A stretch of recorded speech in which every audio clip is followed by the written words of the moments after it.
Assalamualaikum warahmatullahi wabarakatuh. Anak-anakku sekalian, siswa-siswi MTS Darul Amin kelas 7 yang berbahagia. Tempo hari kita sudah mempelajari tentang alat-alat bersuci dari hadas dan najis. Nah, sekarang kita akan lanjutkan kepada tata cara bersuci dari hadas dan najis.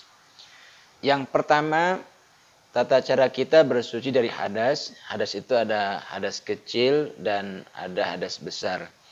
Kalau hadas kecil, ya ini dengan berwudu. Kalau hadas besar, dengan cara mandi wajib. Nah, salah satu contohnya, misalnya bermimpi basah. Kalau yang sudah berumur balik, ya. Kemudian itu bagi laki-laki. Kalau yang perempuan mulai dari haid. Nah, itu biasanya umur 9 tahun, ada juga yang lebih dari 9 tahun. Kemudian habis melahirkan, nah itu juga mandi wajib. Atau juga habis berhubungan suami istri, itu pun harus mandi wajib. Nah, kemudian kalau hanya misalnya kita berhadas kecil, buang angin misalnya, itu hadas kecil, maka itu dengan cara berwudu. Nah, itu cara mensucikan hadas. Sedangkan sekarang adalah kita membersihkan najis. Najis terbagi menjadi 3, yaitu yang pertama najis mukhafafah. Yang kedua najis mutawasithah. Kemudian yang ketiga najis mughaladzah. Ini beda-beda cara membersihkannya. Yang pertama kalau dia mukhafafah, ya ini yang ringan ya, misalnya kencing daripada anak kecil yang belum memakan sesuatu kecuali hanya ASI, air susu ibu. Nah, maka seandainya dia itu kencing, ya buang air, maka nanti membersihkannya itu cukup dipercikan dengan air, kemudian dilap. Nah, itu sudah suci.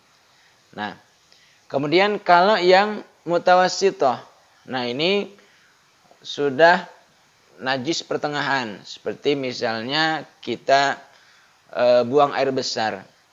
Maka minimal ketika kita membuang air besar itu, cara mensucikannya ada 3 hal. Yang pertama, kita lihat warnanya. Yang kedua, kita lihat baunya. Yang ketiga, kita perhatikan rasanya. Nah, kalau kita habis buang air besar, maka ini perhatikan yang 3 ini. Ketika kita bersuci, maka kita perhatikan yang pertama, ketika kita sudah mensuci lubangnya itu, pakai jari seperti ini ya, dimasukkan, kemudian air itu tetap mengalir dan diputar-putar. Nanti akan kelihatan ketika tangan kita ini masih licin, berarti itu belum suci. Ketika sudah kasat, nah itu berarti sudah bersih. Tapi jangan hanya kita menyangka itu bersih. Kita lihat dulu di jari tangan kita itu, apakah ada sisa-sisa daripada kotoran tadi. Warnanya, kan itu kadang-kadang warnanya itu ada yang kuning, ada yang coklat, ada yang hitam. Nah, berbeda-beda sesuai dengan makanan yang masuk ke dalam perut kita. Nah, itu kita lihat yang pertama, di jari kita itu adakah masih bau. Nah, biasanya kita cium seperti ini. Nah, kalau masih bau berarti belum suci. Kemudian sudah kita lihat lagi apakah warnanya masih ada. Nah, kalau baunya masih ada, warnanya masih ada, rasanya masih ada, itu berarti belum suci. Maka kita ulang lagi sampai kasat. Nah, kalau kita sudah yakin, maka itu kita nyatakan sudah suci. Nah, dianjurkan setelah itu kita ini gosok-gosok ke lantai. Tapi sekarang kan sudah ada juga sabun, jadi pakai sabun lebih cepat disikat ya, biar lebih bersih. Nah, kadang-kadang ini diharapkan kukunya jangan sampai panjang, karena ini manfaatnya adalah sebagai seksi kebersihan. Nah, jangan sampai panjang, karena kalau panjang berbahaya. Nanti masih ada sisa di bagian kukunya itu, maka ketika kita sholat membawa kotoran yang najis itu, maka sholat kita tidak sah. Nah, mungkin itu saja yang bisa disampaikan. Oh ya, satu lagi, yakni tentang najis mughalaghah. Najis mughalaghah itu najis yang disebabkan oleh dua ya. Pertama anjing dan babi, jilatan anjing dan babi ya. Bahkan tuh kepada dagingnya pun demikian.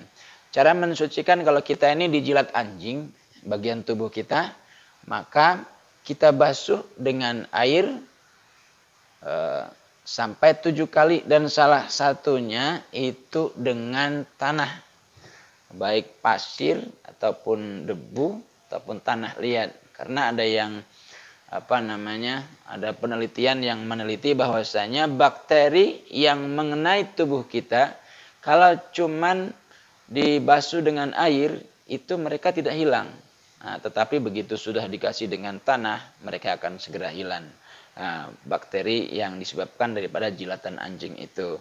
Nah, tugasnya adalah silahkan tulis macam-macam daripada najis mutawasitah ya, itu aja. Apa saja yang termasuk najis mutawasitah tadi adalah seperti kotoran yang keluar dari belakang ya. Nah, kalau kita sebut bahasa Indonesia itu adalah ya. Nah, itu. Selain ini apalagi yang termasuk najis mutawasitah. Baik, itu saja. Akhirul kalam. Assalamualaikum warahmatullahi wabarakatuh.